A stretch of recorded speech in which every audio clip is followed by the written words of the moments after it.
नमस्कार, मैं हूं अतहर अली। आप देख रहे हैं V24 भारत न्यूज। हमारे साथ सहयोगी कैमरामैन मिस्टर संदीप करमाली। मैं इस वक्त मौजूद हूं झारखंड के मशहूर होटल जो रांची के रेडिशन ब्लू में। मैं जानेंगे यहाँ पे ऐसी शख्सियत से मिलाने जा रहे हैं अपने ज़माने में काफ़ी खेल के चर्चे, इनके तरह तरह के इनके खिताब जीते हुए। मैं जानेंगे MM सिद्दीकी सर। सबसे पहले MM सिद्दीकी सर को हार्दिक स्वागत है सर V24 भारत न्यूज में। सर आप अपना परिचय दें सर।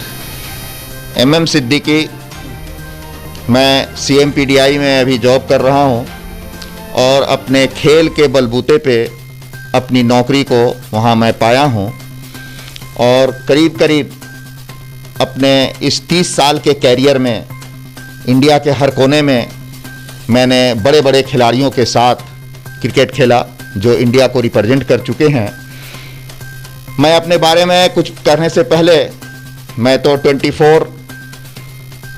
V24 भारत चैनल को धन्यवाद देना चाहता हूं और मेरी दिल की जो इच्छा है अंदर की, वो मैं इस चैनल के माध्यम से आप लोगों के सामने रखना चाहता हूं कि ये चैनल जल्द से जल्द आगे बढ़े और अपनी हर तरह की गतिविधि को ये कवर करे।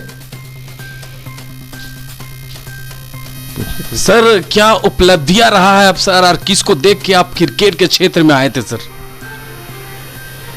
मैं जब स्कूल के बाद जब कॉलेज में गया, स्कूल में थोड़ी बहुत क्रिकेट खेला और उसके बाद जब मैं कॉलेज में गया तो हमारे समय में ये बात है 80 दशक का, और उस समय सुनील गावस्कर जो हमारे इंडिया के जाने माने लिटिल मास्टर बल्लेबाज के नाम से जाने जाते थे, और उस दौर में कपिल देव जो हमारे देश के तेज गेंदबाज थे, जब मैं उनकी गेंदबाजी देखता था तो मुझे भी पता नहीं, उस समय हमारी जो उम्र थी ऐसा लगता था कि मैं भी इनके तरह गेंदबाजी करूं, और उन्हीं को देख करके मैं अपनी तेज गेंदबाजी को शुरू किया। उपलब्धियां सर कहाँ कहाँ खेले? देखिए, मैंने जो अपना कैरियर शुरू किया वो धनबाद स्टार क्रिकेट क्लब से शुरू किया, और स्टार क्रिकेट क्लब में मैं जब रजिस्टर्ड हुआ तो मैं मैचों का जो अपना सिलसिला शुरू किया, वहाँ धनबाद डिस्ट्रिक्ट रिप्रेजेंट किया, और उसके बाद मैं कॉलेज में जब पढ़ता था तो यूनिवर्सिटी भी मैं खेला, चाहे वो कलकत्ता हो, चाहे वो पटना हो। पटना यूनिवर्सिटी के साथ, कलकत्ता यूनिवर्सिटी के साथ, बहुत सारे यूनिवर्सिटी के साथ हम लोगों ने मैचेज खेला, और हमारा जो परफॉर्मेंस रहता था, हमारी जो अपनी एक मेहनत थी, मैं ये कहना चाहता हूँ कि हमारी मेहनत ही हमको आगे ले गई और उस जगह ले आई कि बाद में हम खेलते खेलते फिर रेस्ट ऑफ बिहार में खेला, रांची में आ गया, रांची में मेकॉन में मैं जॉब किया, उसके बाद मैं कोल इंडिया CMPDI में आकर के जॉब किया, और मैं अपने मेहनत को कभी कम नहीं पड़ने दिया, उसमें किसी तरह की कोई कंप्रोमाइज़ नहीं किया, इसलिए कि मेरे दिमाग में था कि कपिल देव जब बॉलिंग करते थे तो वो उनका जो मेहनत हम देखते थे, वो चाहे वो पाकिस्तान हो, चाहे वो ऑस्ट्रेलिया हो, चाहे वो वेस्ट इंडीज हो, किसी भी मैच में उनका जो परफॉर्मेंस रहता था वो सही माने में बहुत ही अच्छा, बहुत ही शानदार उनकी गेंदबाजी होती थी। हमें याद है कि पाकिस्तान के एक बल्लेबाज उस समय जहीर खान, जो एशियन ब्रेडमैन के नाम से जाने जाते थे, लेकिन कपिल देव की वो गेंदबाजी हमारे देश को इतना सम्मान दिया, और जहीर खान की बल्लेबाजी, माने उस सीज़न में, पूरे सीज़न में ही कपिल देव करीब करीब जो है 20 से 25 विकेट लिया उन्होंने, और बहुत ही अच्छा परफॉर्मेंस किया, और वो सर्डन ब्रेडमैन कहे जाने वाले जहीर अब्बास की बल्लेबाजी को भुला दिया उन्होंने।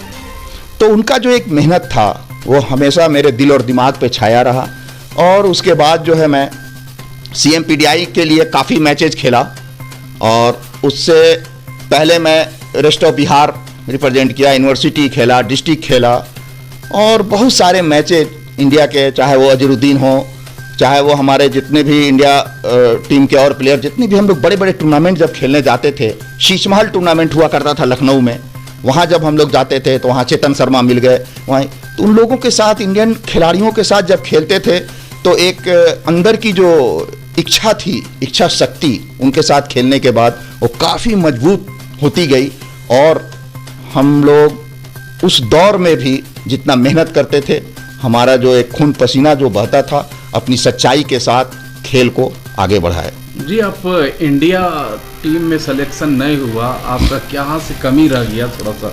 देखिए, हमारे पास हमने जो मेहनत किया और हमारी जो क्वालिटी थी बॉलिंग की, तो सारे हमारे जितने भी जो खिलाड़ी जब हमारे बॉल को खेलते थे तो बहुत अप्रिशिएट करते थे और बोलते थे कि सही माने में हाँ कि भाई सिद्दीकी की जो गेंदबाजी है वो बहुत ही अच्छा है। चाहे वो मैं left arm medium pace bowler था, और चाहे वो यॉर्कर हो, चाहे वो स्विंग हो, चाहे वो एक्यूरेसी के मामला में हम काफ़ी ये थे।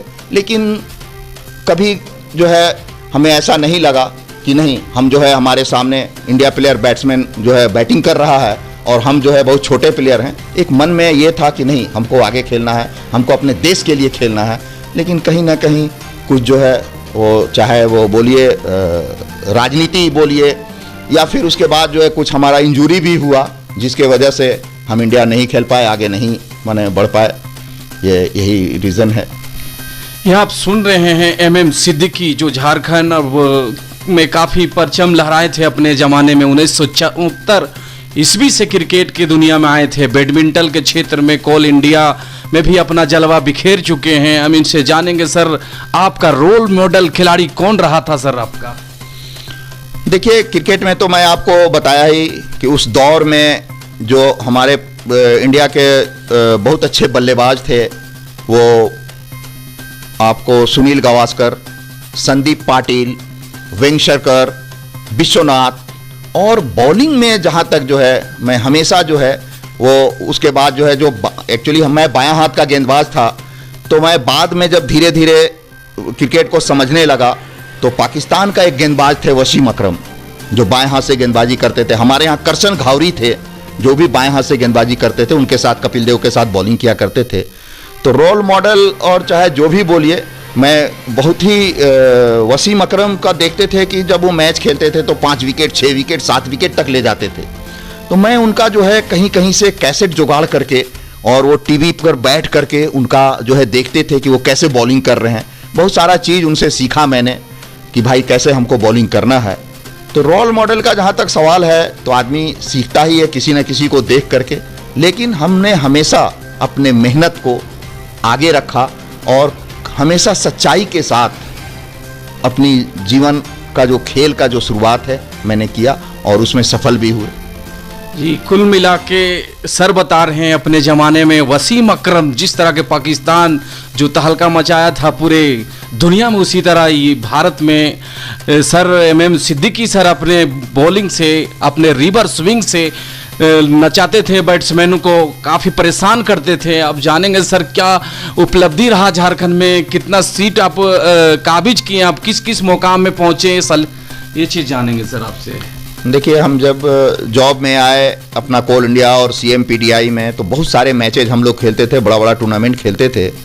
और हम अपने कोल इंडिया के लिए, इसलिए कि हमारा वहाँ जॉब था, और जॉब जब कोई देता है तो वो चाहता है कि हमारा वो खिलाड़ी परफॉर्मेंस अच्छा दे। तो मैं अपने कोल इंडिया के लिए भी बहुत सारा मैचेज खेला, और जो पूरे इंडिया में जो कोल इंडिया की टीम बनती है उसमें भी हमारा बहुत बड़ा कंट्रीब्यूशन। सेलेक्टर भी रहे हैं क्या आप? बाद में मैं जब ये सारा खेल से जब थोड़ा सा भाई परफॉर्मेंस ये होने लगा, कभी कभी कुछ इंजरी हो गया, तब मैं जो है अपने रांची डिस्ट्रिक्ट का जो है सिलेक्टर रहा। सीनियर डिस्ट्रिक्ट को जो सिलेक्ट करना होता था, अंडर 19 का मैं सिलेक्टर रहा, और मैं ऑब्जर्वर भी रहा। जो झारखंड क्रिकेट स्पोर्ट्स एसोसिएशन है स्टेट का, उसका ऑब्जर्वर भी मैं रहा। जो मैचेज जो कराए जाते हैं किसी भी एक वेन्यू पे, तो वहाँ पे खिलाड़ी या खाना कैसा मिल रहा है खिलाड़ी को, या फिर जो पूरे फील्ड में अंपायर की अंपायरिंग से लेकर के सारी चीज़ को ऑब्जर्वर को ऑब्जर्व करना होता है। तो हमारे जो है JSCA के तरफ से हमको अपॉइंट किया जाता था, और करीब जो है लगातार हम जो है 7-8 साल ऑब्जर्वर भी रहे। सर, क्रिकेट के अलावा और कोई खेल में आपका रुचि रहता था? हमको याद है कि 48 की उम्र में जब मैं बैडमिंटन देखता था तो मुझे बहुत अच्छा लगता था। और हमारे यहाँ कोल इंडिया में 1-2 प्लेयर थे, जो राजीव घोष जिनका नाम है, वो NCL एक जगह है सिंगरौली में, वहाँ वो पोस्टेड थे और वहाँ उनका अपॉइंटमेंट हुआ था एज ए बैडमिंटन प्लेयर। तो हमने बोला कि दादा ये बताइए कि हम बैडमिंटन थोड़ा चाहते हैं, बहुत अच्छा लगता है, कैसे खेलेंगे? तो उन्होंने बोला कि कुछ नहीं है, आप एक अच्छा रैकेट खरीद लो, अच्छा शू खरीद लो बैडमिंटन का, और तुमको डेली जो है ना हॉल में जा करके 500 चिड़िया मारने होगा। तो हम बोले सर चिड़िया मारना होगा तो गन उन खरीदना होगा। बोले अरे नहीं नहीं नहीं, गन नहीं खरीदना होगा, वही रैकेट जो है ना, रैकेट से ना टॉस करना होगा, बैडमिंटन में टॉस करना बोलते हैं। तो उन्होंने हमको बताया। और हमारे यहाँ रांची में, हाँ, हम जहाँ पे अपना रहते थे कांके रोड में CMPDI में जलान फैमिली है, उसमें आत्माराम जलान, वो बहुत ही अच्छे बैडमिंटन के प्लेयर थे, उन्होंने हमको कुछ टिप्स दिया बैडमिंटन का। और बैडमिंटन में कहाँ तक? बैडमिंटन में हमने जो है अपना जो भी है CMPDI को रिप्रेजेंट किए, कोल इंडिया को रिप्रेजेंट किए, और उसके बाद अपने झारखंड स्टेट को रिप्रेजेंट किए। 55 साल के उम्र में मैं एक बार जो है पार्टिसिपेट करने गया नेशनल गोवा में, वहाँ जा करके हमने बैडमिंटन को भी खेला। और आज भी मैं अभी तक मैं बैडमिंटन खेलता हूँ, बहुत अच्छा, बहुत प्यारा गेम है। और आज भी बहुत मेहनत करता हूँ, पसीना बहाता हूँ, एक दो टी शर्ट आज भी भीग जाता है। तो यही हमारी जो है उपलब्धि है बहुत सारे जो है खेलों का। सर एक लास्ट सवाल है सर, खेल के दुनिया में आप क्या मैसेज देना चाहते हैं जो नए खिलाड़ी अभी जो उभर रहे हैं उनके लिए, क्योंकि बहुत टफ हो गया है, उन लोगों के लिए क्या आप संदेश देना चाहते हैं सर अपने तरफ से? देखिए, सबसे पहले तो मैं कहूँगा कि हमारे रांची के लिए, हमारे झारखंड के लिए जो हमें इतना बड़ा प्लेयर मिला जिसका मैं नाम लेने जा रहा हूँ, वो है महेंद्र सिंह धोनी। महेंद्र सिंह धोनी के अंदर जो क्वालिटी थी, उनका जो एक अपना दमखम था, वो ऐसे ही नहीं था, उनका बल्ला बोलता था। महेंद्र सिंह धोनी का बल्ला बोलता था। और उस समय जब वो इंडियन टीम में आए महेंद्र सिंह धोनी, तो सचिन तेंदुलकर या जो भी बड़े बड़े प्लेयर जो थे वो साथ में थे। बाद में जो है वो सौरभ गांगुली भी वो इंडिया टीम में आए, और उसको चैलेंज एक के रूप में लेते हुए महेंद्र सिंह धोनी ने जो परफॉर्म किया, तो परफॉर्मेंस ऐसे नहीं, हम लोग, हमारे साथ भी महेंद्र सिंह धोनी खेले हैं, और हम लोग का जो है छोटा भाई के तरह हम लोग भी बहुत सारा जो है चीज़ जो है शेयर करते थे एक दूसरे से। और उनका जो अंदर की जो क्षमता थी उसको हम लोगों ने भी फॉलो किया। उसके बाद में जो है उनकी जो दिमागी एक जो कंसंट्रेशन था वो इतना ही स्ट्रांग थे, इतना कूल थे।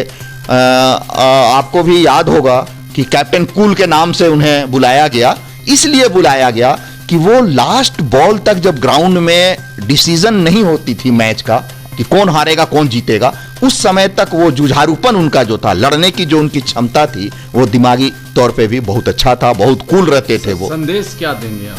देखिए, संदेश तो देना ही है। देखिए, हम क्या है कि खिलाड़ियों को संदेश, इसीलिए ये सारी बातें इसलिए मैं बोल रहा हूँ कि महेंद्र सिंह धोनी, उसके बाद में हमारा जो है ईशान किशन, उसके बाद में वरुण एरोन, उसके बाद में हमारा तिवारी जो जमशेदपुर से, ये सब खिलाड़ी जो है हमारे झारखंड के हैं, चाहे जमशेदपुर से हो, रांची से हो, तो ये सारे लोग जो है के अंदर क्या देखा हमने कि मेहनत करने की एक जो लगन।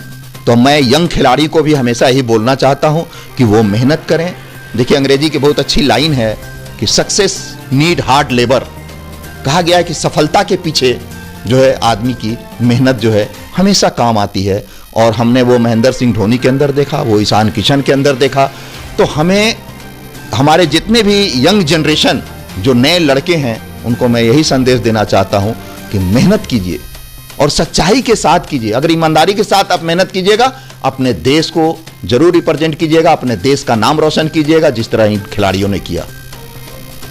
ये आप देख रहे हैं स्क्रीन में हमारे साथ जो पूर्व में खेले हुए अपने ज़माने के एम ए सिद्दीकी सर, वो बता रहे हैं। अब मैं जानेंगे सर, क्या कोरोना काल में आप क्या संदेश देंगे? कोरोना ये किस तरह जड़ से ख़त्म होगा सर? आप अपने तरफ से कुछ संदेश दीजिए। सही माने में आपने जब कोरोना का नाम लिया, हम लोग बात करते करते मेरा मास्क जो है थोड़ा नीचे आ गया था, लेकिन आपने देखा होगा ये 2 साल हम लोगों के लिए इतना ही क्राइसिस कर रहा है, इतना ही उलझन कर रहा है, इतना ही परेशानी कर रहा है, इतनी सारी कठिनाइयों का सामना करना पड़ा है हम लोगों को।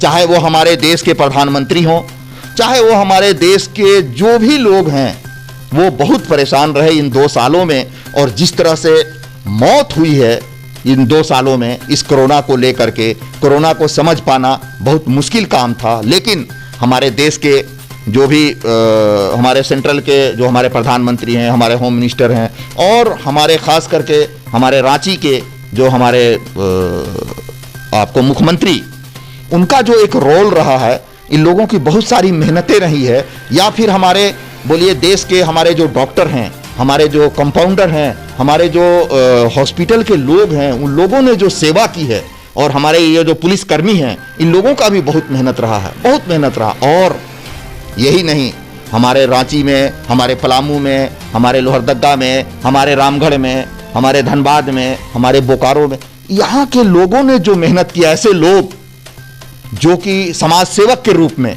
लग करके जिस तरह से कोरोना को भगाने की कोशिश की है, और उसके बाद सरकार का जो एक उपलब्धि रहा है वैक्सीन, जब वैक्सीन आई है तो लोगों को वैक्सीन दिलाया गया। सब कुछ के बावजूद आज भी अभी करीब 2 महीना पहले की बात है, हम लोग जिस परेशानी में थे, इतने लोग मरे हैं, इतना कैजुअलिटी हुआ है कि लोग जो है परेशान हो गए हैं।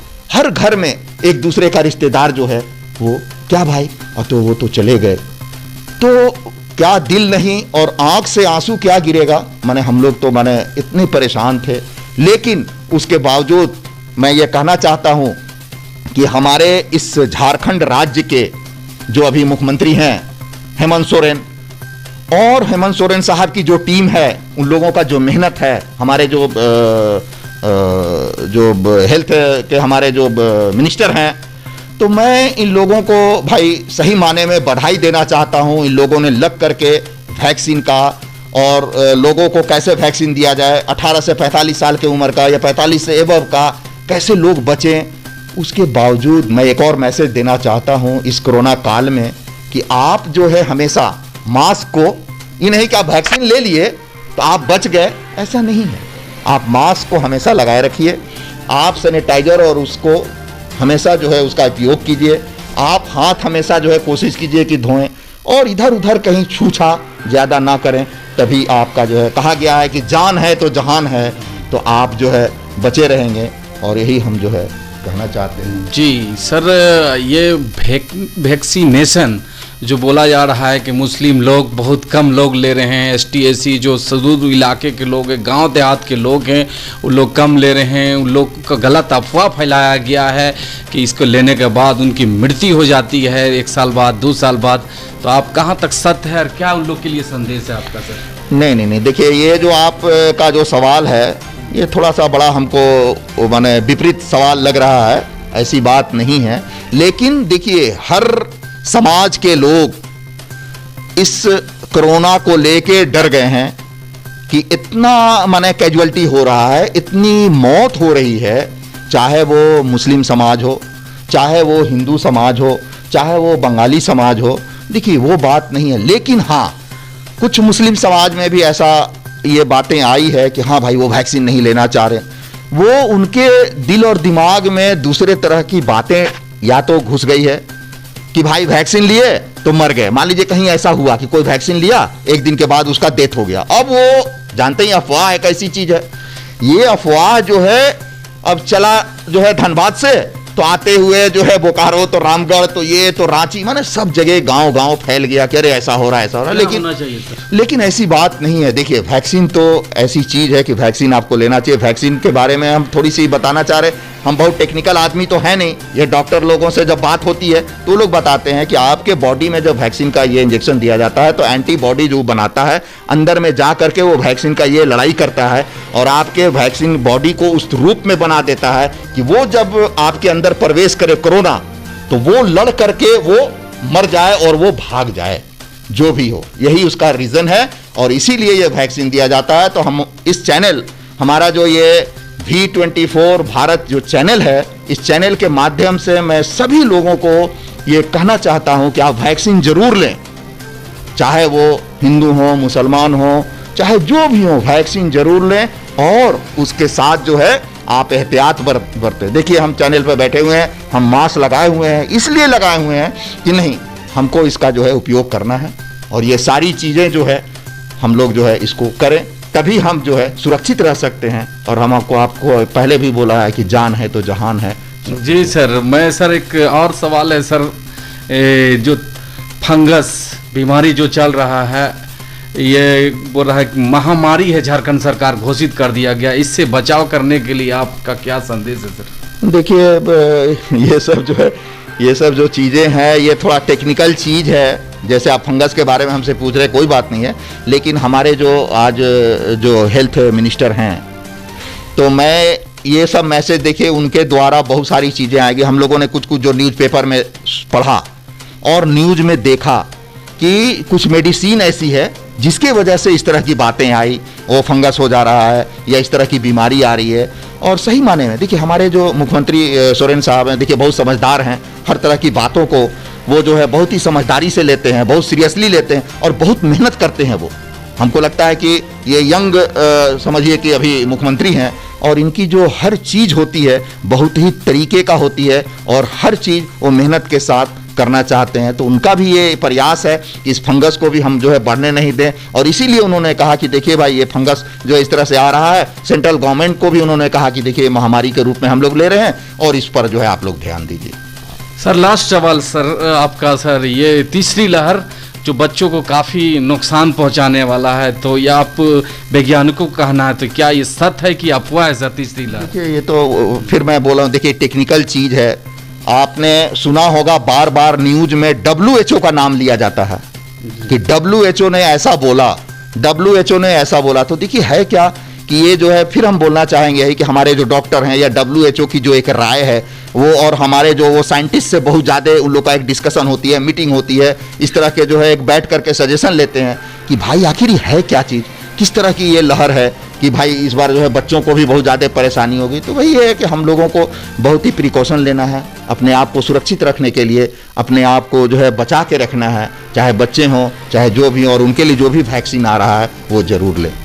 जी सर, बता रहे हैं कुल मिला के जब भी बाहर निकले प्रिकॉशन के साथ निकले, मास्क पहने, सैनिटाइजर 2 गज का दूरी बना के रहें। सर का अभी जो स्क्रीन में देख रहे हैं, पुनः मैं फिर से बता देना चाहता हूं, ये सर हैं MM सिद्दीकी सर, जो झारखंड में काफ़ी अपने खेल के जगत में काफ़ी चर्चा में रहते थे अपने ज़माने में। वसीम अकरम जो पाकिस्तान के हैं, वो पाकिस्तान में उनका जलवा बिखरता था, तो इंडिया में इनका सर का नाम होता था। सर का पुनः फिर से धन्यवाद, शुक्रिया V24 भारत न्यूज़ में जुड़ने के लिए, समय देने के लिए सर, थैंक यू, शुक्रिया आभार सर। आपको भी अतर जी बहुत बहुत धन्यवाद। और V24 जो है भारत चैनल है, इसको भी मैं धन्यवाद देना चाहता हूं, और दिल से मैं ये कहना चाहता हूं कि ये जो चैनल है अपनी मेहनत के साथ दिन दूनी रात चौगनी जो है तरक्की करे और पूरे जो है झारखंड के जो न्यूज़ हैं उनको जो है फ्लोरिश करे। धन्यवाद, शुक्रिया सर।